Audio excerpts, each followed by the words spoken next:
নমস্কার বন্ধুরা, রান্নার জগতে আপনাদেরকে স্বাগত। আজকে আমি আপনাদের কাছে নিয়ে এসেছি কোনো রকম ময়দা মাখা বা বেলার ঝামেলা ছাড়াই এগরোল। কিছুটা এগরোল টাইপেরই আর কি, আর খেতে এগরোলের মতোই লাগে, আর অল্প ডিম দিয়ে এটা তৈরি হয়ে যায়। তো চলুন শিখি। প্রথমে আমি বড় কাপের 1 কাপ ময়দা এখানে নিয়েছি, আর অল্প একটু লবণ দিয়ে দিচ্ছি। দিয়ে ময়দাটাকে আমি ভালো করে গুলে নেব জল দিয়ে। একদম পাতলা টাইপেরই একটা ব্যাটার তৈরি করে নেব। দেখুন, এরকম একটা পাতলা ব্যাটার তৈরি করে নিয়েছি। এবার আমি ডিমটা আছে যে, ডিমের মধ্যে অল্প একটু কাঁচা লঙ্কা কুচি, অল্প একটু ধনেপাতা, একটু লবণ আর একটু পেঁয়াজ কুচি দিচ্ছি, দিয়ে এটা ভালো করে ফেটিয়ে নিচ্ছি। এখানে আমি 2টো ডিমই ব্যবহার করেছি। এবার আমি এখানে যে স্যালাডটা আছে, শসা, পেঁয়াজ, গাজর ও ধনেপাতা কুচি, এইগুলোর সাথে আমি একটু কাঁচা লঙ্কা কুচি দিচ্ছি। অবশ্যই লঙ্কাটা আপনারা আপনাদের স্বাদ মতোই ব্যবহার করবেন। আর দিয়ে দিলাম অল্প একটু বিট লবণ, দিয়ে এটা ভালো করে মাখিয়ে নিচ্ছি।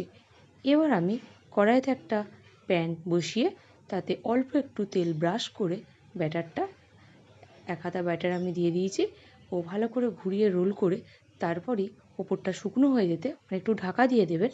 তো তারপরে শুকনো হয়ে যেতে আমি ওপরে একটু ডিমের প্রলেপ দিয়ে দিলাম। 2 চামচ মতো ডিম গুলে রেখেছিলাম, সেটা দিয়ে দিলাম।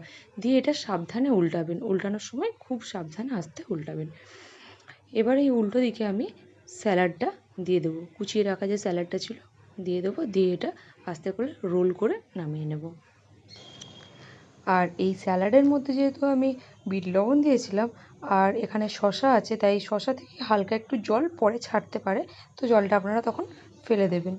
তো এইভাবে আমি আরেকটা আপনাদেরকে বানিয়ে দেখাচ্ছি। দেখুন, এইভাবে ঘুরিয়ে ঘুরিয়ে একটু রোল করে ঢাকা দিয়ে দেবেন। তো তারপরে ওপরটা শুকনো হয়ে যেতেই এখানে 2 চামচ মতো ডিমের প্রলেপ দিয়ে দিচ্ছি।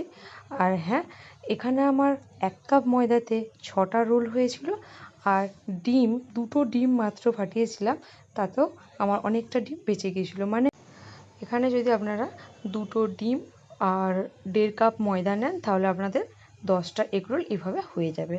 আমি যেহেতু 1 কাপ ময়দা নিয়েছিলাম, আমার এখানে 6টা হয়েছিল।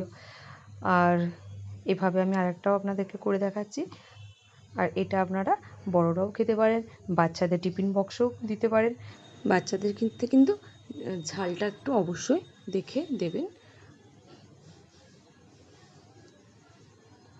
আর এটা অবশ্যই সাবধানে উল্টাবেন। আর উল্টো দিকটা যদি কেউ তেল কম খায় তো তেল দেওয়ার প্রয়োজন নাই, আর যদি কেউ তেল একটু বেশি খান তো সেক্ষেত্রে অল্প একটু তেল দিয়ে ওই ডিমের সাইডে দিয়ে ভেজে নেবেন। আর এটা অবশ্যই খুব সাবধানে নামাবেন, নাহলে ভিতরে স্যালাডটা বেরিয়ে যেতে পারে। তো এই ছিল আজকে আমার রেসিপি। আর আমার রেসিপি যদি বন্ধুরা আপনাদের ভালো লেগে থাকে, বাড়িতে অবশ্যই একদিন ট্রাই করে দেখবেন। আর আমার চ্যানেলে যদি নতুন বন্ধু হয়ে থাকেন, অবশ্যই চ্যানেলটা সাবস্ক্রাইব করে পাশে থাকবেন। দেখা হচ্ছে আবারও কোনো নতুন রেসিপি নিয়ে।